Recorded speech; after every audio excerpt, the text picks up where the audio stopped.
नमस्कार दोस्तों, Gyanmati teaching channel पर फिर आपका स्वागत है। और हम लोग पढ़ रहे हैं वाक्यों में अशुद्धियां। हमने इसके पिछले वीडियो में हमने 6 अशुद्धियां बताई थी और आज हम शुरू करने जा रहे हैं 7वें अशुद्धि से। तो देखेंगे क्या है। तो देखेंगे 7वां विराम चिन्ह संबंधी अशुद्धियां। तो आप जानते हैं जब कोई भी वाक्य लिखा जाता है तो उसमें विराम चिन्हों का बड़ा ही महत्वपूर्ण जगह होता है, बहुत महत्व होता है विराम चिन्हों का। यदि विराम चिन्ह इधर का उधर लगा दिया जाए तो उसका मतलब ही बदल जाता है। तो जहां पे इस प्रकार से आते हैं वाक्य तो वहां पे आप विराम चिन्ह संबंधी अशुद्धियां होती हैं।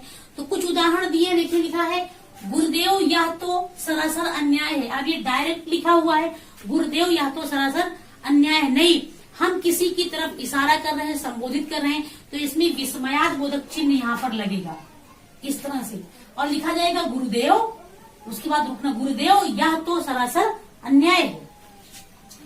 अब आपका यहाँ लिखा रोको मत जाने दो। देखिए विराम चिन्ह का क्या महत्व होता है। यानी को अगर हमने लिखा कि रोको, यहां पे विराम चिन्ह लगा दिया, मत जाने दो, मत जाने दो। अब देखिए रोको मत जाने दो, किसी को रोकिए, जाने मत दीजिए। लेकिन हमने यहीं पे लगा दिया अगर आपका रोको मत, फिर ये लगाया चिन्ह जाने दो। आप देखिए दोनों का मतलब अलग हो गया, दोनों का भिन्न मतलब हो गया। ऐसे यहां पे एक और है, वह काव्य संग्रह जिसे मैंने लिखा है वह छप रहा है। तो देखेंगे कहाँ पे विराम चिन्ह लगेगा, वह काव्य संग्रह, तो यहाँ पे आपका कॉमा लगेगा। जिसे मैंने लिखा है एक यहाँ लगेगा, वह छप रहा है। ये इस तरह से आपका शुद्ध करके लिखा जाएगा। यह वह काव्य संग्रह, ये वह होगा, वह काव्य संग्रह, फिर कॉमा लगेगा, जिसे मैंने लिखा है, फिर कॉमा लगेगा, वह छप रहा है, वह छप रहा है। तो ये है विराम चिन्ह संबंधी अशुद्धियां। आपसे जब पूछा जाएगा तो ऐसे ही लिख दिया जाएगा विराम चिन्हों को छुपा करके, और वहां कौन सा चिन्ह लगेगा ये आपको लगाना होगा। अगला आपका आता है संज्ञा संबंधी अशुद्धियां। तो संज्ञा हम जानते हैं संज्ञा, तो संज्ञा संबंधी अशुद्धियों में लिखा है अनावश्यक संज्ञा पदों का प्रयोग। अनावश्यक संज्ञा पदों का यानी कि मतलब नहीं होता है, उस संज्ञा को वहां पर लिख दिया जाता है, तब वो वाक्य आपका अशुद्ध हो जाता है। राजा अपनी ताकत के बल पर जीत गया। तो देखिए ताकत और बल ये अनावश्यक प्रयोग किया गया। हम लिख सकते हैं राजा अपने बल पर जीत गया या राजा अपनी ताकत से जीत गया, ये सही होगा आपका। राजा अपने बल पर जीत गया या राजा अपनी ताकत से जीत गया, तब आपका ये अनावश्यक प्रयोग हो गया है। इसकी 2 चीजों की कोई जरूरत नहीं है। यहां लिखा है मैं मंगलवार के दिन व्रत रखता हूं। तो देखिए आप मंगलवार भी दिया है, दिन भी लिखा है, तो यहाँ पे ये अशुद्ध है, यह अनावश्यक प्रयोग हुआ है। मैं मंगलवार को व्रत रखता हूं, मैं, इसका शुद्ध होगा मैं मंगलवार को व्रत रखता हूं। अब अगला आपका है गले में गुलामी की बेड़ियां पड़ी हैं। अब देखेंगे आप ये आपका अनुपयुक्त संख्या पदों का प्रयोग है। अनुपयुक्त यानी जो उपयुक्त नहीं है, यहाँ पे अनावश्यक था, यहाँ पे अनुपयुक्त है यानी उचित नहीं है। जैसे यहाँ पे दिया गया है कि गले में गुलामी की बेड़ियां पड़ी हैं, तो आप देखेंगे गले में गुलामी की बेड़ियां, बेड़ियां हाथ में पहनी जाती हैं ना कि गले में। तो यहाँ पे गले में गुलामी की, या आप गले नहीं होगा, पैर, बेड़ियां पैर में पड़ती हैं, तो देखिए अनावश्यक है, सॉरी अनुपयुक्त है, तो यहाँ आप पैर लिख सकते हैं। पैर में गुलामी की बेड़ियां पड़ी हैं, पड़ी रही, या गले में गुलामी की जंजीर पड़ी है, तो ये आपका अनुपयुक्त है। ऐसे यहां भी है, रेडियो की उत्पत्ति किसने की, रेडियो की उत्पत्ति किसने की, तो उत्पत्ति नहीं होगा। उत्पत्ति तो किसी वृक्ष का, किसी बीज का होता है। यहाँ उत्पत्ति ये उपयुक्त नहीं है, बल्कि इसकी जगह पे आविष्कार लिखा जाएगा। तो लिखा जाएगा रेडियो का आविष्कार, आविष्कार किसने की। अब ये आपका उपयुक्त है। अगला आपका आता है सर्वनाम संबंधी अशुद्धियां। अभी तक संज्ञा संबंधी था, अब आपका है सर्वनाम संबंधी अशुद्धियां। तो देखेंगे सर्वनाम संबंधी में जो उचित प्रयोग नहीं होता है, यहाँ पे लिखा है मेरे को कुछ याद नहीं आ रहा है। मेरे को नहीं होगा, यहाँ मुझे लिखा जाएगा कि मुझे कुछ याद नहीं आ रहा है, मुझे कुछ याद नहीं आ रहा है। या तुमको तुम्हारा काम करो, तुम अपना काम करो, तुम अपना काम करो, तुम अपना काम करो। अब यहां लिखा है दूध में कौन गिर गया, तो कौन नहीं होगा, क्या होगा यहाँ पे, दूध में क्या गिर गया, दूध में क्या गिर गया, ये इसका शुद्ध हुआ।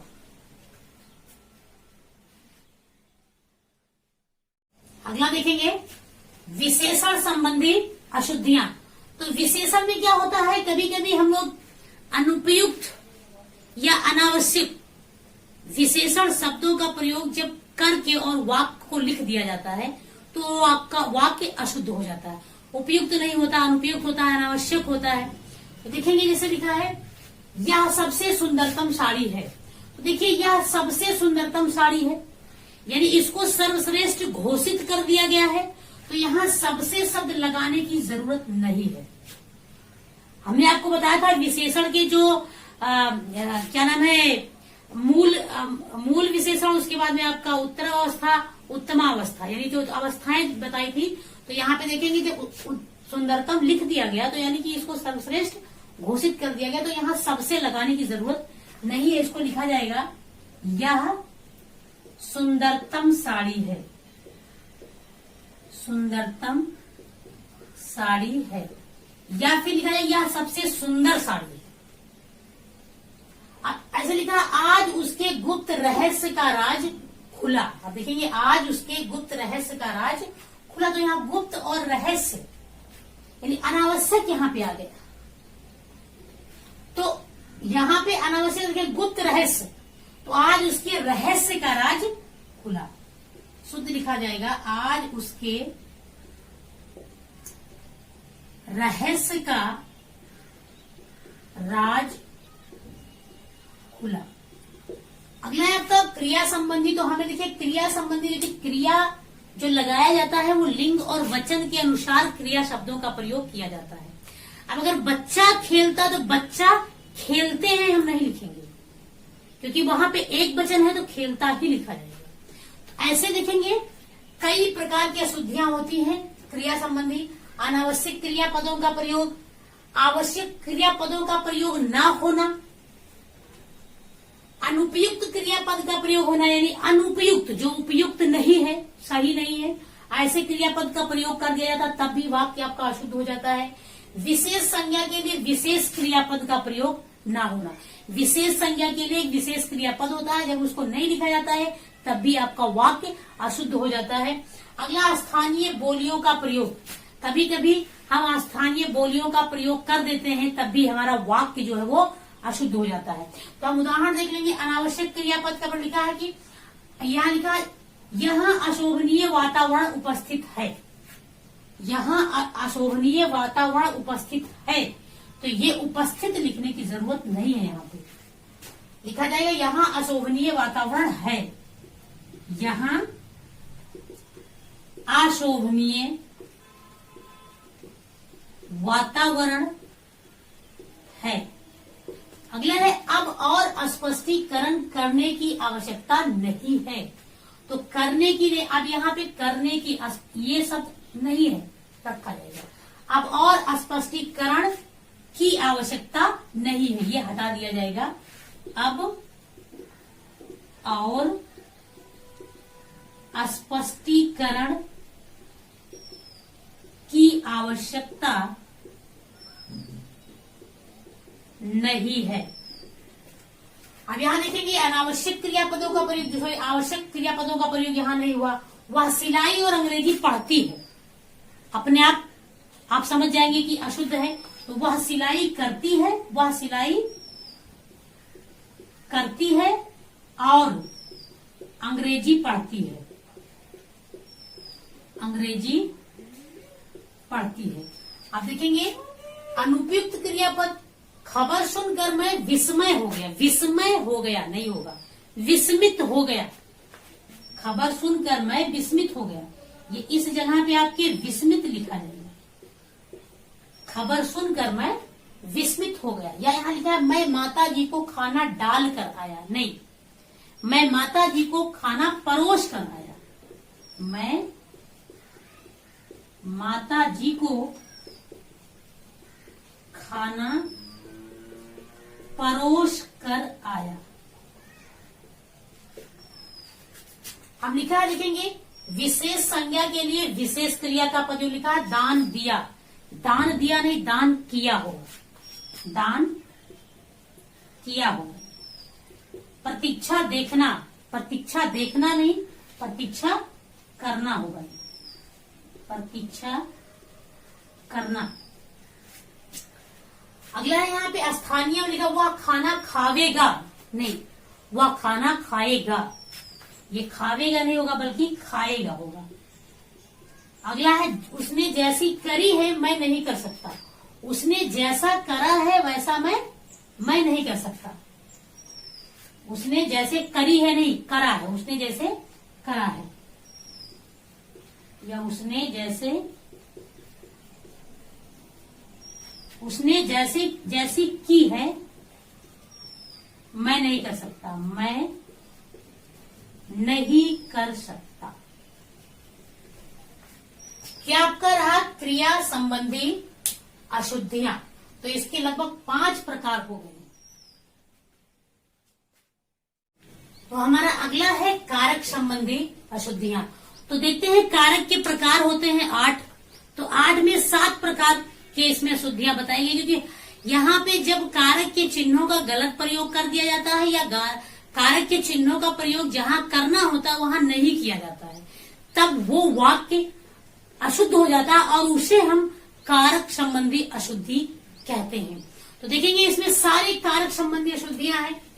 कर्ता कारक, तो कर्ता का चिन्ह हम लोग जानते हैं कि ने होता है, कर्ता का चिन्ह ने होता है। यानी कि मैं सारी पुस्तक पढ़ डाली, गलत लिखा हुआ है, मैं यहाँ करता है तो मैंने लिखा जाएगा, मैंने सारी पुस्तक पढ़ डाली, मैंने सारी पुस्तक पढ़ डाली। दूसरा आपका कर्म, तो कर्म कारक का चिन्ह हम सब जानते हैं को होता है। तो कर्म का चिन्ह को होता है, तो वह लड़का पीटता है, आपको पता हो जाना चाहिए, ये गलत लिखा है, वह लड़के को पीटता है, वह लड़के को पीटता है। मैं शीतल जल को पी रहा हूं। अब यहाँ पे ये होगा कि मतलब यहाँ पे को लगा हुआ है, तब भी ये आपका अशुद्ध है, क्योंकि यहाँ पे अनावश्यक लगा हुआ, नहीं लगना चाहिए। मैं शीतल जल पी रहा हूं, मैं शीतल जल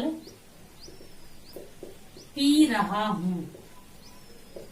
अगला है करण कारक, तो यहाँ से, इसका चिन्ह से या द्वारा होता है, जहां पर किसी के साधन का पता चलता है। तो लिखा वह बस पर यात्रा कर रहा, नहीं, वह बस से यात्रा कर रहा है, वह बस से यात्रा कर रहा है। अब ये आपका शुद्ध हुआ। संप्रदान का चिन्ह हम जानते हैं के लिए होता है, इसका चिन्ह के लिए है उपसर्ग, जिसे बोलते हैं इसका क्या नाम है, विभक्ति चिन्ह, वो आपका के लिए होता है। तो शिष्य यज्ञ को लकड़ी लाया, गलत लिखा है, शिष्य यज्ञ के लिए लकड़ी लाया, शिष्य यज्ञ के लिए लकड़ी लाया। अब यहाँ पंडित जी ने भक्तों के लिए कथा सुनाई, ये गलत है। इसका चिन्ह आपका को भी होता है, हमने संप्रदान का मतलब होता है देना, किसी को जब देने का पता चले। तो पंडित जी ने भक्तों के लिए नहीं, भक्तों को, पंडित जी ने भक्तों को कथा सुनाई। अब यह आपका शुद्ध हो गया। अगला है अपादान। तो अपादान का भी चिन्ह से होता है, जिसका मतलब होता है अलग होना, कोई चीज किसी से अलग हो रहा है। तो लिखा लड़की झूले पर से गिर गई, तो ये पर नहीं होगा, से केवल होगा। लड़की झूले से गिर गई, ये इसका शुद्ध हुआ। वह शहर के गांव गया, नहीं, वह शहर से गांव गया, वह अलग होने का पता चल रहा है, वह शहर से गांव गया। अगला आपका है संबंध। तो इसका चिन्ह हम बताएं आपको, का, की, के, रारी, रे, नानी, ने। तो यहाँ पे देखेंगे, ठीक है, राधा का और कृष्ण का मंदिर प्रसिद्ध है। तो यहाँ पे बार बार ये जो आया है ये गलत है, तो लिखा जाएगा राधा और